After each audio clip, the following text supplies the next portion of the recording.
Hi everyone, welcome. I'm preparing a check-in on my two oldest active systems, not counting the Vermibag.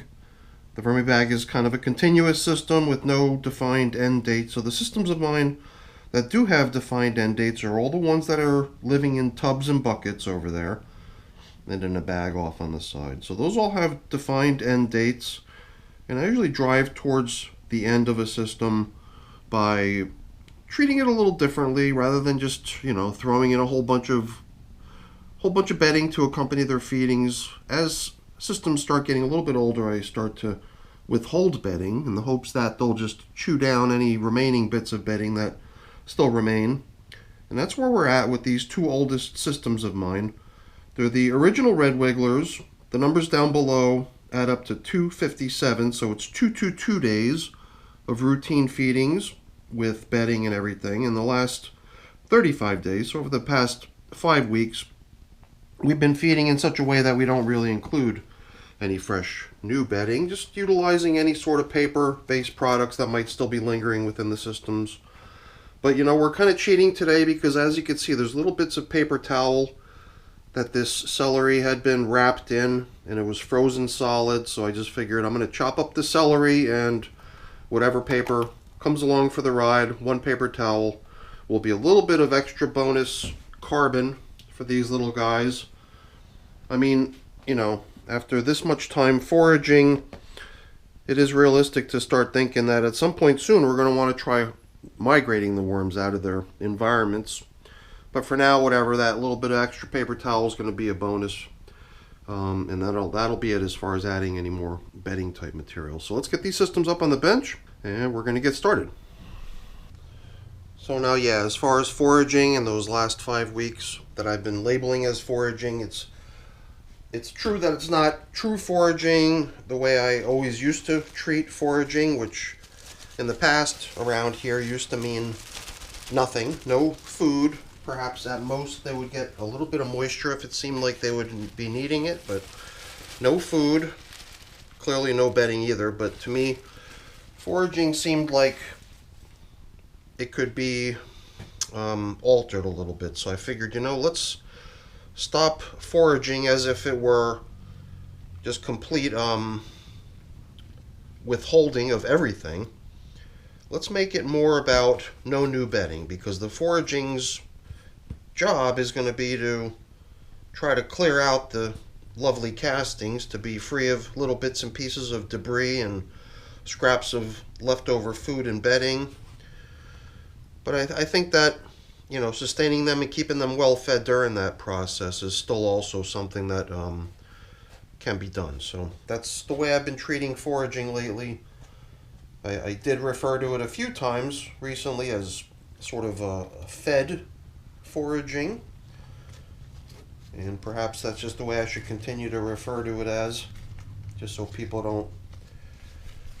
don't think I'm contradicting my old point of view on foraging. So, last time we laid out what remained of this newspaper was sort of doing what this paper bag over here was doing as far as just a top covering.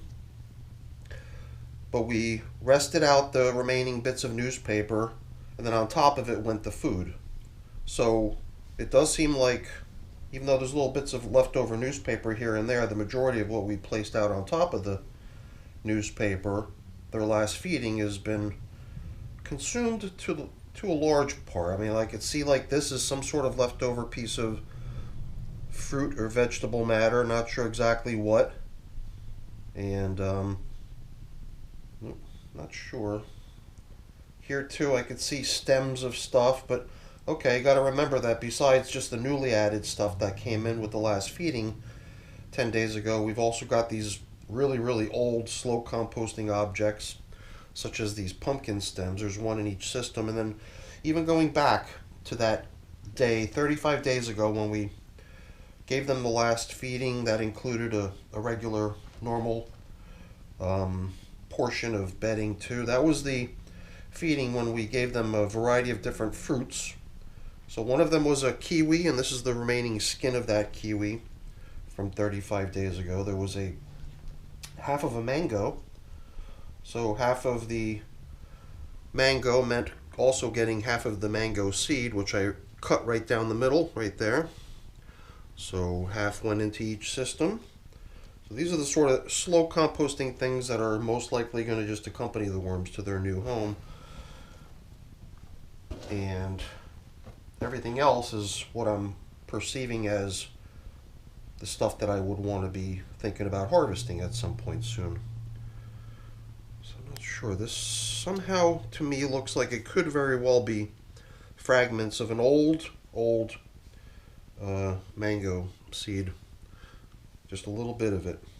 Still holding out, still showing where that gap is, where the inside of it was. So now, I guess, since these most recent fed foraging feedings have been wanting to not focus the worm traffic into a frenzy, if you want to keep using words with the letter F. So we want a kind of an unfocused, frenzy-less feeding going on here for the support of foraging. So to that end, I've been spreading the foods out a little bit, although last time it did kind of get applied in a little bit of a mound. Today I figured we would try to spread it out a little bit more so that it's throughout the system. But you know, before we do that, just a quick inspection of the outer edges, because even last time we did do a quick till up of the outer edges, but we didn't spend more than just a couple moments on it. And it did almost seem to me like we could possibly stir stuff around, because the stuff out there seemed a little bit dry, but the stuff that I'm able to pull out of the center here appears to have a greater moisture content to it. So I thought I would try to spread the moisture content around a little bit, and it's mostly for the benefit of the material out here on the far edges, furthest away from where the system regularly received feedings and moisture that came along with the feedings. So yeah, some of you might have already noticed that I'm operating here with a damaged glove. So that fingertip of mine is going to be pretty soiled when we get done here, but I wasn't going to replace the glove just for one busted fingertip. This will be its last use, but it did seem to me like it was still intact enough to be used one last time here. So the only thing with those slow composting items that are definitely just going to be accompanying the worms to their new home at some point in the future, I guess we've just been sticking to the whole concept of putting them right back down into what would have typically been the average feeding zone for a system like this, into a little trench down the middle. And at least this way we know where to find all that old stuff when it comes time to kind of gather it up and put it somewhere, so we know to take it with the worms to their new home. We'll know where to find this stuff. So I guess really quick, why don't we just give this system over here, bin number 2, a similar treatment. I guess the whole idea here was to stir everything around, so we'll make our way through the contents of the middle, the old feeding zones, where we're going to find similar stuff: pumpkin stem, half of a mango seed, etc., so on, and whatever other little lingering bits of leftover stuff show up. Not sure what that was, but I think I do remember last time I was chopping up not chopping up, but it was fragmenting just from me squeezing it and breaking it, a avocado pit. And I broke it into a number of small bits, but then I figured let's not break it any further so that the bits are large enough to be gathered up at a later point in time. So, you know, naturally, if they do continue to soften up and fragment on their own, then that's great. I'm not going to whine about that, but if they do remain intact, it'll just be easier to collect them up at some point in the near future and move them to their new home. I like seeing that right there. See how a worm is getting down in between the outer husk and the seed. Probably getting to some nice juicy portion of it that's already beginning to break down and that they're able to make use of as a yummy food substance. So, all right, I think I've neatly combined damp and dry materials here in bin number 2 as well. And I just can't seem to resist breaking apart little clumps of material when I encounter them.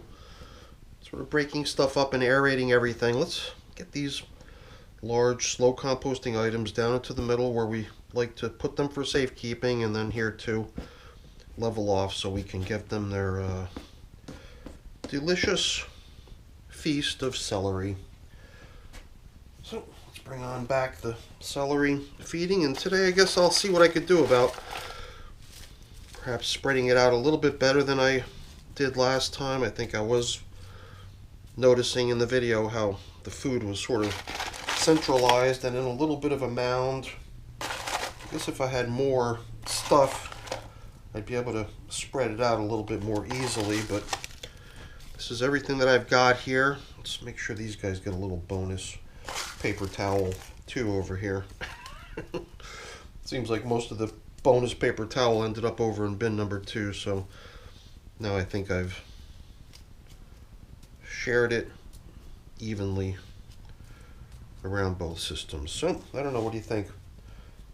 Are we well enough spread out to try to maintain good worm traffic throughout the bin and not having them all kind of congregating in one single spot? That's kind of the thinking, but you know, worms are going to do what worms are going to do, so I can only hope that they're going to comply at least to some degree with what I was hoping for, but I'm certainly not going to hold my breath. And you know, these top coverings too, I think these are just going to go by the way of what we ended up doing with the previous top covering newspaper bits, which is just to sort of keep them really close to the feeding as well, and by doing so we're pretty much turning them into worm food as well. You know, a lot of the moisture that's going to come off these frozen veggies as they thaw will soak right into this cardboard. Well, it's paper, more like paper bag, but it's double. It's like a double layer, so it makes it feel like it almost is cardboard. But yeah, I think by being right out here alongside the yummy foods, this paper is going to get gobbled up in large part too. So I think we're pretty much done here. Let's bring back the top covers and we'll be done. So I'm still treating these as doing this fed foraging, and it is kind of nice that I can discard an entire head or whatever it is, a whole stalk of celery into a system like this, and still use a system like this as a composting system. And it is also kind of nice, all the material that we blended together, all the dry and the damp, still had little bits of, you know, fragments of this and that in it, but not a lot. It's really starting to clear up nice. It's really starting to look good. And I do kind of like focusing or at least knowing where the feeding is. The feeding being focused out on the top surface, and the leftover stuff, I know exactly where that's at. So at any point we could probably start a migration of these worms out of their castings, but for now I think doing what we did here is the best bet. Continue with this fed foraging, at least for one more round, if you will, and then maybe next time we'll start thinking about trying to migrate them out of their environment. So that's it for the video, everyone. Hopefully you enjoyed it. If you did, as always, please don't forget to leave me a quick thumbs up before you go. That's always really appreciated. And if you haven't done so already, please also consider subscribing to the channel. That's very much appreciated as well. All right, everyone, have a great day. Thanks for watching. Bye now.